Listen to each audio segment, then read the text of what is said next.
Hey guys, welcome back into Legacy. Sorry about this, guys. I figured out what has been going on with my restream. For some reason, when I'm messing around with my camera, it keeps sending me to the lobby rather than keeping me in the stream. Sorry about that, guys. Um, I'm an idiot, so there you go. Um, Either way, that being said, today I'm going to finally hit something I've been meaning to hit for a couple of weeks, and that is going to be the Open Adventure Fantasy Core Rulebook. Which you guys can see on the cover. This is available through Mechanical Muse on Drive-Thru RPG, both as a free PDF and a Ultimate Edition PDF, and as a A5 paperback that you can get. The A5 paperback is actually relatively cheap; it's only about $20, so not too bad. It rings in at kind of character sheet index rings in at about 215 pages, which isn't bad. Not too bad. It is a generic fantasy RPG. And you can see on the bottom of the screen there, it does say it says community owned RPG. This game is produced under CCY 0, which means you can produce for it without attribution. I would encourage you to check on how CCY 0 works exactly prior to doing that, but just as they do. But you can work with CCY 0 without attribution generally, which isn't a bad thing. All that being said, sorry, cat, come on now. Why are you doing this today? Because I'm making a video, guys. That's why my cat's harassing me. Anyway, guys, but Open Fantasy, very unique little system. It does use an SRD, by the way. You don't even have to buy the PDF. There is an SRD on their website, openadventure.rpg.com. It's listed in the description of please openadventurerpg.com. And there's an SRD with all the rules there on the website as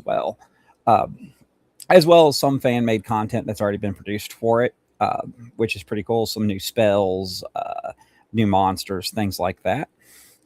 What is Open Adventure Fantasy? Kind of just told you. It is a fantasy-based generic RPG, generic fantasy RPG that uses its own cinematic rule set that I'll explain in a second, kind of how it works in a second.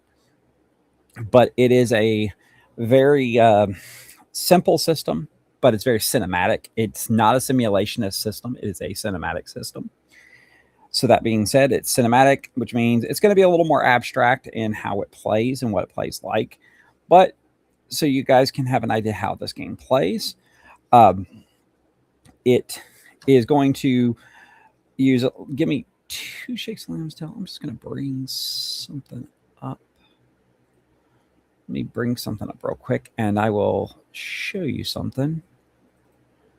And that way you guys can see for yourself. I to leave this open to do this and I forgot to. Okay, let me share the screen. Okay, there we go. Okay, this is the character sheet, guys, for Open Adventure. Let me zoom in fit with. There we go. The numbers don't make any sense to you yet, but they will. So everything you do is based off of your attributes there. You see you have 9 attributes.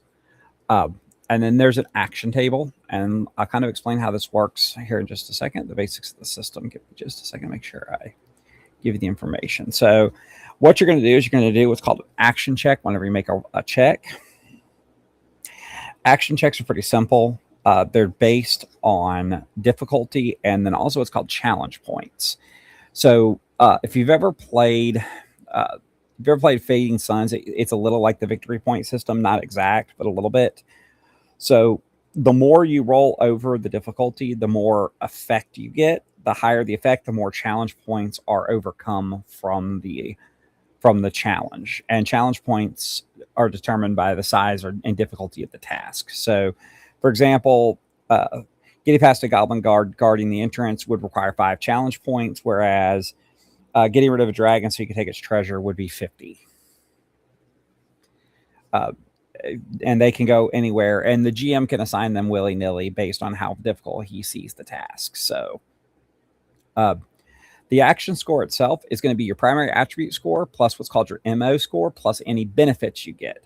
Benefits are going to come from things like specializations and special abilities that you have. And what you're going to do is you're going to total up all those numbers, the primary attribute score, MO score plus benefits, which benefits are always a +1, never anything else. So if somebody says, well, that'll give you a benefit, well, that gives you a +1. You total all that up to get a action total or an action score.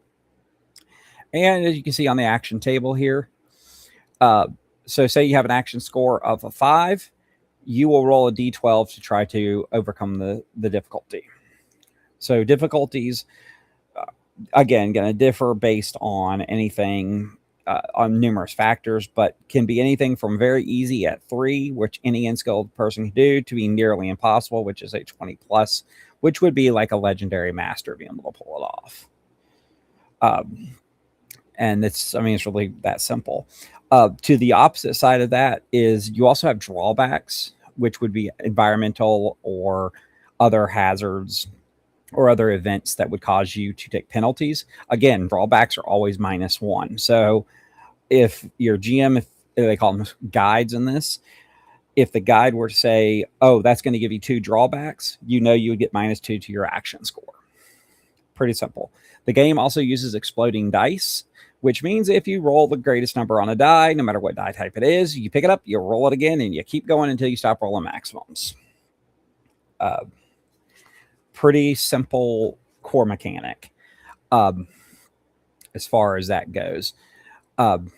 Characters are created pretty simply in this game as well. You're going to start by choosing your MO. There are MOs. There's multiple MOs listed in the book. You can create your own MOs. Again, because it's CCY0, you can create your own book of MOs if you wanted. But the MOs in the book are Cleric, Druid, Mountebank, Ranger, Scholar, Sorcerer, Thief, Warrior, and Wizard. MO basically is going to tell you when it would apply based on what it is. So a Warrior is not going to add his MO score when trying to figure something out, because he's not a trained intellectual like a sorcerer is or a wizard is, whereas the wizard would add his MO score. Again, the addition of the MO score generally is left open to the guide on whether or not it applies. Then you get to choose MO specializations. These are areas of special expertise. In the MO chapter, they do give you suggested specializations. So, for example, the cleric specializations could be things like advise, educate, first aid, inspire, preach, treat wounds, block, club, protect, spirit, defense. So you can get some pretty unique ones. And there's more of them in here. And again, you can create your own specializations as long as you okay it with your guide. There are only 4 lineages in the book: dwarf, elf, halfling, and human. You were going to choose one of those, and then you're getting exceptional abilities. You get 1 secondary primary exceptional ability and 1 secondary exceptional ability. The secondary exceptional ability must be different from the primary. You get the benefits listed in the corresponding benefits columns. There is a table here for this. There's only a handful of these. Again, guys, because this game is CCY0, feel free to create your own stuff. They don't give a huge list of exceptional abilities in here, so come up with your own stuff and make, with the guide, if you want to make up your own specialization, your own exceptional abilities. Next, you're going to set your primary abilities. So you have 9 primary abilities. You get 20 points spread among all 9. They go from 0 to 6, and that is based on being human. And they're divided, as you can see, into 3 categories. They're body, mind, and spirit. And that's going to matter when I'm talking about combat and stuff later, because of how you interact with situations. And then you get your secondary attributes, which are your defenses. Your defenses are going to be equal to body defense is equal to your coordination. Your mind is equal to deduction, and spirit is equal to your intuition. Body, mind, spirit points. The character's body, mind, spirit points represent their ability to withstand different types of injury, stress, and fatigue, as well as pull energy they may need to draw on. They are basically, you're going to add up all the attributes under each type. Those will be your total type. So for body, you would add strength, coordination, and toughness. That would be your total body points. So, and same thing with mind, same thing with spirit, using those 3 attributes to get your total body, your total points. You also choose a culture. Again, create your own culture. They have a handful of examples in here. Old Kingdom, Outlander, Shire Folk, Stonekin, and Sylvan, which would fit with the 4 cultures, 4 lineages they have in here. But feel free, again, if you want another culture, work with your guide, especially if your guide is running his own specific world on the cultures. They'll help you do that. And then you're going to choose a background. Again, there's a set of backgrounds listed in the book. Backgrounds represent your occupation. They give you new specializations. Let me get to backgrounds real quick. For example, a soldier can take things like climbing, jumping, swimming, blah, blah, blah. They also give you your starting equipment, and some traits and talents that you get in any prerequisites you would need. So again, though, you can create your own. They do have a list here: acolyte, arcane apprentice, criminal, farmer, healer, merchant, noble, sailor, soldier. But if none of those fit what you're thinking for your character, by all means, work with the guide to create your own background. You can do that. You do get to determine your equipment. And each of those sections, the MO, culture, and background, will give you starting equipment. And if it gives you armor, you're going to list that in the body armor box, which is right here, which is body armor. And then you're going to add finishing touches. Story points. Story points allow you to influence the direction of the game, add new story elements to the adventure, improve the character's chance of success. You start with 5. I apologize, guys. Get that in my mouth there. Your character advancement in this game. So you see there's a line at the top of the page that says chapter. Character advancement is measured in chapters. Everybody starts at chapter 0, call to adventure. And I'll talk more about advancement here in a little bit. It empowers abilities. You're going to copy any perks, powers, special abilities from the character's exceptional abilities. The favorite action section here at the bottom is a good shorthand section for any actions you tend to use a lot. So you don't have to be calculating them on the fly. You will already have them in a place for you to know what they do and where they come from and any notes you need. You're going to get your features, which is going to be on the back page here. Any features you want, lineage, all that kind of stuff. That's where all your features are going to go. And then you kind of create your backstory, give yourself a name. Boom, you're done with characters. Characters pretty simple in this game. Equipment in this game, again, pretty simple how it works. Without showing you, because I didn't have time to pull all the tables and stuff I wanted, but it's going to give you the standard equipment chapter. It's going to tell you what weapons you can use, any weapon properties it has, all that kind of fun stuff. Armors are going to tell you what they do, how much armor they give, and what type of armor they give. So, for example, leather gives armor of 1 body. And then if it, like a shield, will give you additional block if you're trying to block somebody in combat. So, again, all this is pretty simple. And then it gives you a good little sampling of adventuring gear. Again, guys, feel free to add and subtract from this. This is all completely open. So, already went through how to do action checks. Action checks are pretty simple. Like I said, you're going to calculate your total action score based on what action you're taking. There is an actual appendix in here with a wide variety of action samples that you can use to give you an idea of how to build the action checks. So, and when to apply certain things and what to apply.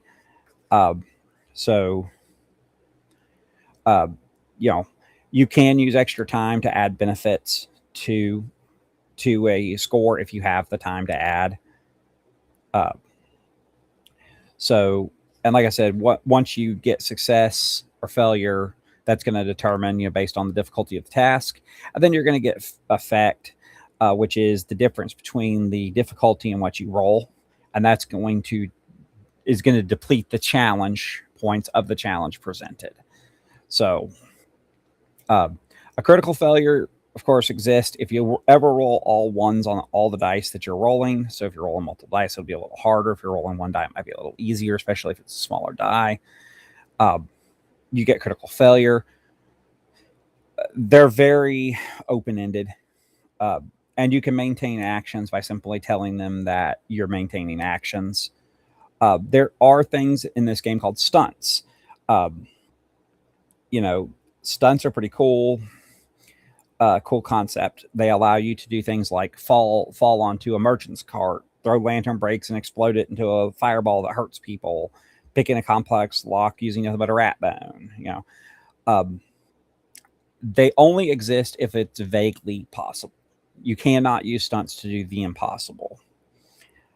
So that's a big part of this. The other part of it is if you fail the action check, you lose body, mind, or spirit points equal to the amount under which you roll the difficulty score based on the attribute that you're using. So if you're trying to stunt using deduction, you're going to lose mind points. If you're using toughness, it's going to be body points. Yada, yada.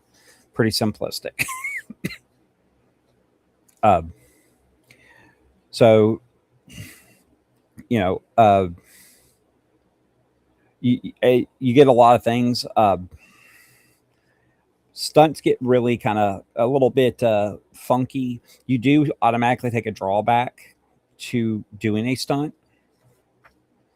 That is a big trick here. So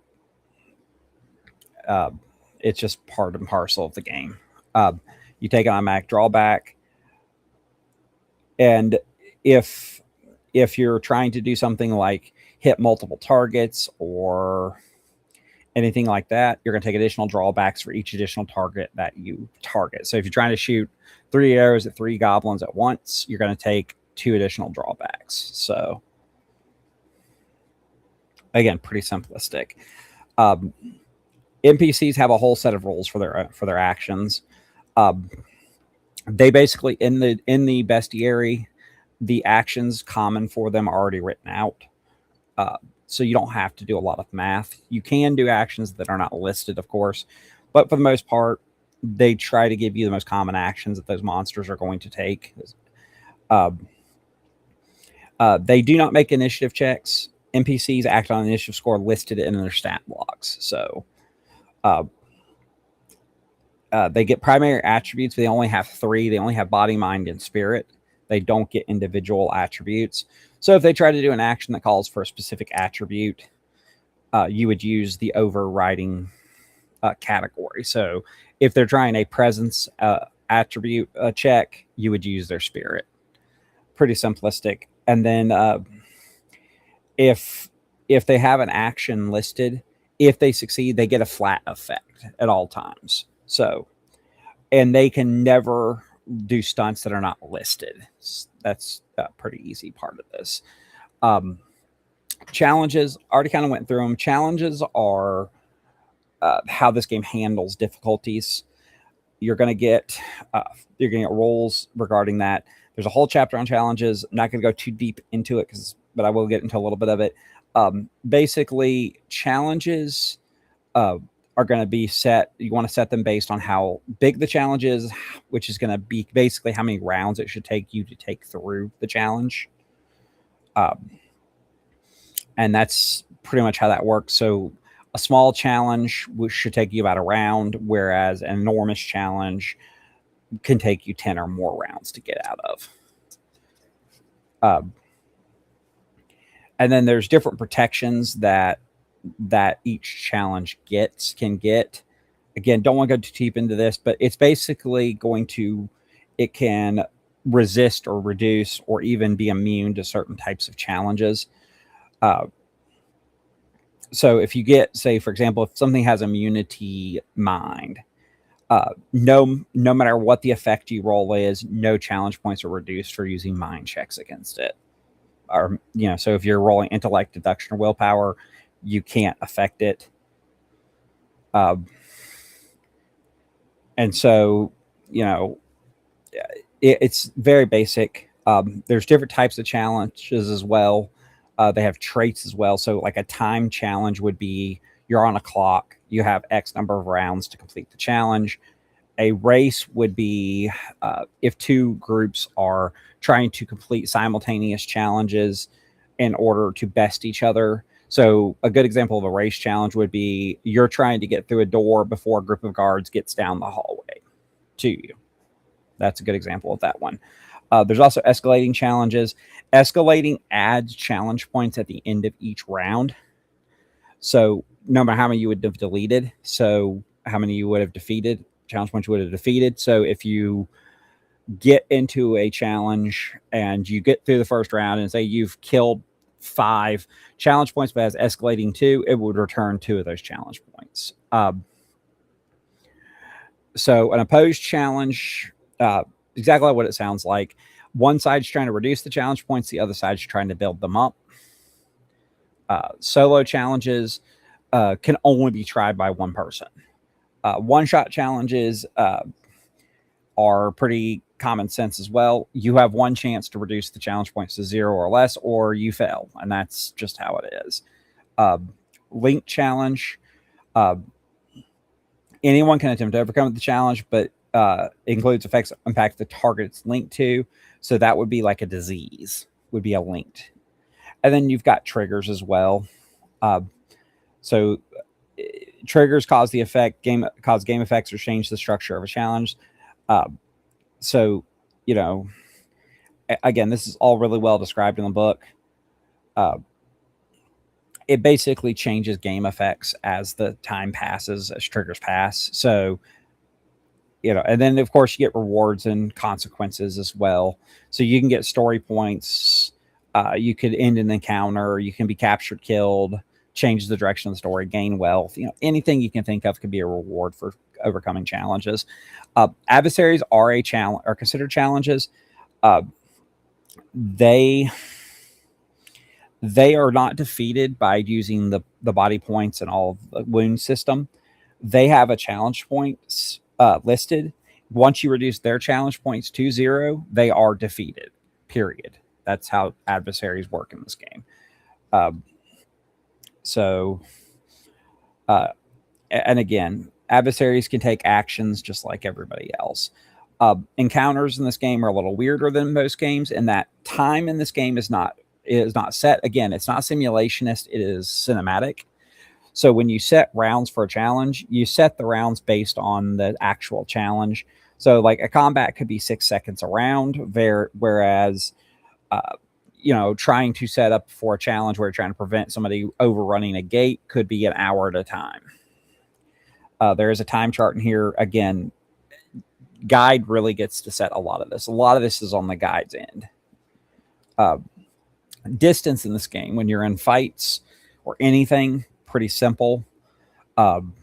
They have 6 distances that you can be set at, and there are no hard and fast measurements in this game. They're all set by distance. So you can set the distance of self, reach, across the room, stone throw, bow shot, or within view. Pretty much the way that the game sets these up is if you're close enough,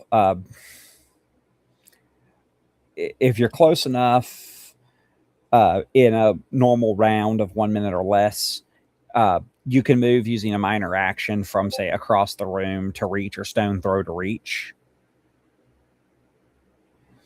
But if you're trying to go from, say, bow shot to reach, you may have to use your major action.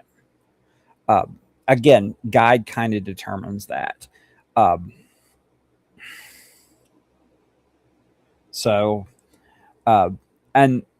Honestly, it's setting the encounter step by step is in here. But if you understand the basics of the game, it's pretty simple. You're going to set the stage, declare the starting positions, determine the turn order. Each player makes a reaction check for the character and notes the result. For NPCs and adversaries, the adventure guide uses a reaction score list in their stat block as their result. No roll is necessary. The characters, NPCs, and adversaries act in the order of the reaction results with the highest rate. Result first, the next highest, and so forth until every participant has taken a turn. Then everyone takes a turn. You get 1 minor action, 1 major action. and then the round ends. Uh, at the end of the round, kind of everything kind of happens simultaneously here. You're going to check for victory. If nobody's reduced everything, the encounter challenge to 0, then you will check for escalating challenge points. If they don't exist, any end of round triggers, and then you just repeat that until the encounter is over. Again, not very difficult, guys. Injuries in this game are pretty simplistic. You've got your body, your mind, your spirit points. If somebody hits you with a sword, it's going to take body points. If they use a spell on you, they might try to reduce your mind or spirit. If you're in a social situation, for example, spirit points would get drained. Things like that.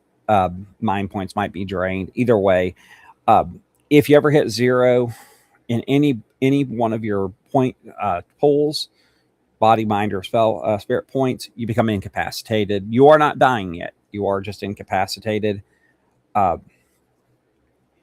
If you're at 0 and you lose more points than the same type, you suffer additional wounds. If you hit 0, you suffer a wound. If you are at 0 and take additional wounds, or additional point damage, you would just suffer a wound.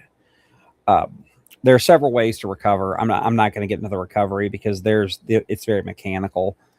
But several ways to recovery. You can do recovery checks. You can self-recover. You can take your breath if you're incapacitated to try. You can heal your wounds using it. There's entire calculus for this, which is base is 6 plus all your wounds for the difficulty. And you can only heal 1 wound when doing that. So natural healing happens as well. Death checks happen whenever you take a wound, you're going to make a death check, which means you're going to make it against all your wounds combined. So your first one will be at 1 and subsequently worse. And you cannot add your MO to it. And there's some other parts of this. If you fail, you are not dead yet. You are dying. You die for number of rounds equal to the primary attribute score to naturally heal wounds of the type that triggered the death check. So if you take a body shot, you go down, you fail your death check, then you would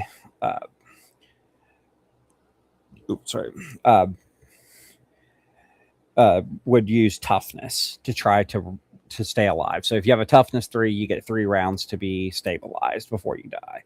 Non-lethal attacks, they take away body points and everything as normal. If they would take you down to 0, they still do cause wounds, but they do not trigger death checks. And then, of course, you got spell casting. It's always considered a stunt. And difficulty scores are higher. So just keep that in mind.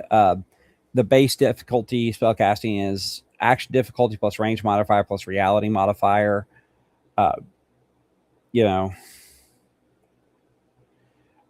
So reality could be, if it's inconsequential, it's going to be +0. If it's something legendary, it's going to be +12. They range very far. You can have talismans and normal conditions and different things that will give you benefits to the spellcasting as well. And each spellcasting action score is going to be based off of who's spellcasting. So clerics use presence, druids use intuition, sorcerers use deduction, wizards use intellect. Benefits that you can have: having the right materials, the right components, taking extra time, referencing a spell book. If you fail to cast a spell, you lose mind points or spirit points equal to the amount by which they rolled under your difficulty score. The type point depends on the primary attribute the caster uses. So critical failure, you actually have a table because you actually get a catastrophic failure. And there's a D100 plus table that can just bang you out of order. And then again, it gets into the different spells. There are different spells listed, a couple of different spells in this. The last thing I want to talk about real quick is advancement in this, which is pretty simplistic. So as you advance, Chapter 0 is going to be, once you start at Call to Adventure at Chapter 0. And then you're going to advance based on what adventure you're on. So This is designed to go about 15 adventures, not 15 sessions, 15 adventures. So once you go up a level, so your first 2 adventures are going to net you nothing. That's just how it's going to be. Call to adventure is going to net you nothing. Then what winds up happening as you level up, so as you get new chapters, so once you hit chapter 2, for example, you get a primary attribute increase, an MO score increase, 2 new specializations, and a stunt specialization. And each, again, the advancement chapter goes through all of this, what you get at each level. So each chapter that you enter. Story awards are good. Spending story points. You can improve rolls. You can maybe use unspent story points at any time during the game to improve the total result for each story point. Spent increase a roll's total by 1. The player may spend points on their own rolls or the rolls of their allies.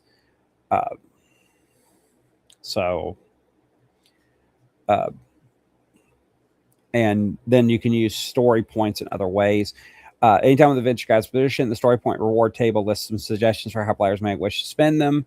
There's a table here. It'll tell you kind of what you can do with them.